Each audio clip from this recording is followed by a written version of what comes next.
Bonjour à toutes et à tous, bienvenue sur Grand Lille TV, nouvelle édition. Deux personnes sur le plateau aujourd'hui, deux invités pour répondre à une question, à une requête des étudiants roubaisiens pour la création d'un bus nocturne, d'une navette noctilienne entre Roubaix et le centre de Lille. Pierre-François Lazzaro, bonjour. Bonjour. Vous êtes conseiller municipal à Roubaix, délégué à la vie étudiante, et Kyrène Franceschini, bonjour. Bonjour. Vous êtes étudiant à Roubaix, président du BDE à l'ESAT. Alors, première question pour vous, Pierre-François Lazzaro. Quelle est l'origine de cette demande? Pourquoi avoir besoin d'une navette nocturne entre Roubaix et Lille? En fait, il faut savoir que la ville de Roubaix essaye vraiment de créer une dynamique étudiante sur son territoire. Voilà, les premiers combats déjà du maire de Roubaix, c'était garder l'IUT à Roubaix. Voilà, il est vice-président à l'enseignement supérieur, notamment à la MEL. Donc bref, l'enseignement supérieur, c'était un vrai point important pour le maire et pour l'adjoint à l'enseignement supérieur. Et on s'est dit, il faut répondre aux problématiques des étudiants. Voilà, il faut réussir à trouver des solutions. La première des difficultés, c'était les transports et la mobilité. Comment réussir à mettre en place un moyen pour que les étudiants roubaisiens puissent sortir sur l'île, les étudiants lillois puissent sortir sur Roubaix, etc.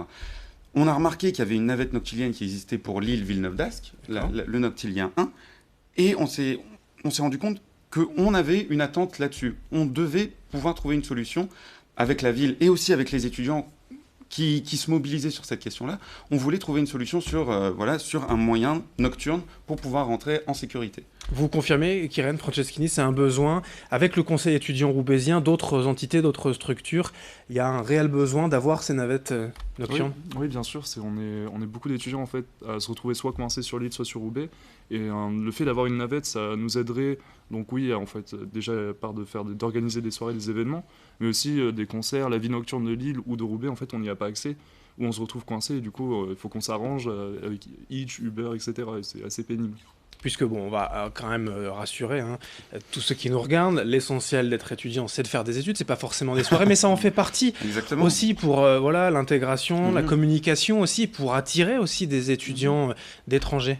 Bien sûr, et puis on n'est pas uniquement sur une question de vie nocturne de soirée, mais même sur des soirées culturelles. On sait qu'il y a la condition publique à Roubaix, on sait qu'il y a la cave aux poètes. Voilà, il y a différents commerces qui sont là pour ouvrir le soir et pour essayer de créer une vie nocturne sur Roubaix. On n'est pas forcément sur le retour de boîte, etc. C'est vraiment une demande purement de vie le soir pour pouvoir rentrer à des heures et pas regarder sa montre en permanence en disant bah voilà le dernier métro. Puisque vous, à l'ESAT et dans d'autres entités à Roubaix, il y a des étudiants qui habitent Roubaix même et d'autres qui habitent Lille.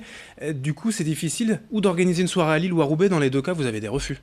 C'est ça, c'est ça. En fait, soit il y en a qui se retrouvent donc coincés d'un côté ou de l'autre, voire en fait ça les empêche de venir. Ils se disent, bah en fait là, l'événement continue jusqu'à telle heure, donc en général ça sera minuit, entre minuit et 3 heures. Sauf que dans ces eaux-là, en fait, à minuit encore c'est possible, mais passer 3 heures c'est impossible. Et du coup, on se retrouve bloqué, plus personne ne vient et l'événement s'annule.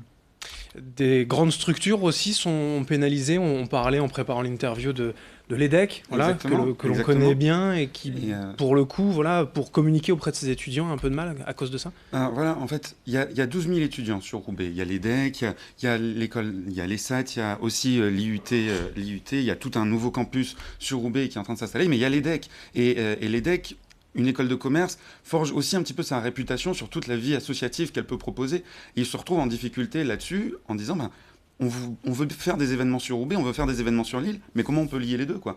Comment on peut réussir à amener des étudiants et à les garantir que ben, à 5 heures du matin, ils pourront rentrer de soirée ou à 2 heures du matin, ils pourront rentrer d'une expo qu'on veut organiser ou d'un défilé quoi. Puisqu'aujourd'hui, globalement, en semaine ou en week-end, c'est jusqu'à minuit et demi, 1 heure à peu près, ça reprend à 5h30, 6 heures. Donc il y a un trou, on va dire, de 5 heures, hein, grosso modo. Ce que vous demandez, c'est pas non plus un métro toutes les 3 minutes, Non. forcément. C'est une navette à certaines fréquences, mais voilà, pas non plus... Ce serait tout simplement le fait de pouvoir rentrer chez soi ou de se déplacer pendant la nuit et que ouais, on ne se retrouve pas bloqué comme l'a dit Pierre-François. Ouais. Et quand on voit que, par exemple, le Noctilien, là, qui va jusque Villeneuve-d'Ascq, Voilà, en prenant en exemple voilà, celui-là. voilà, le Noctilien qui fait Porte de Douai, du coup, et qui rejoint un petit peu les universités de Villeneuve-d'Ascq, il y en a un tous les quarts d'heure. On ne demande pas à créer un nouveau Noctilien où il y en aurait un tous les quarts d'heure, etc. Juste que l'un d'entre eux, sur 1 heure, puissent ne pas se diriger sur Villeneuve d'Ascq, mais se diriger sur Roubaix. Voilà, donc on change pas, on recrée pas une offre, on recrée pas un truc, mais on propose juste à ce qu'il y ait une alternative une fois par heure pour que les étudiants roubaisiens, et même les jeunes de manière générale, puissent rentrer sur Roubaix ou revenir sur l'île, etc. Ah, il y a eu un changement récemment quand même de transport à Ilévia. Vous avez pu faire entendre votre cause ou c'est compliqué de se faire entendre là? C'est toujours un sujet parce que, évidemment, lorsque on vient avec une problématique étudiante qu'on doit résoudre le plus vite possible, évidemment, on se confronte un petit peu à l'agenda des administrations. Sauf qu'il faut aller vite sur des questions comme ça, puisque c'est des problématiques que les étudiants réclament immédiatement. Voilà, trouver des solutions.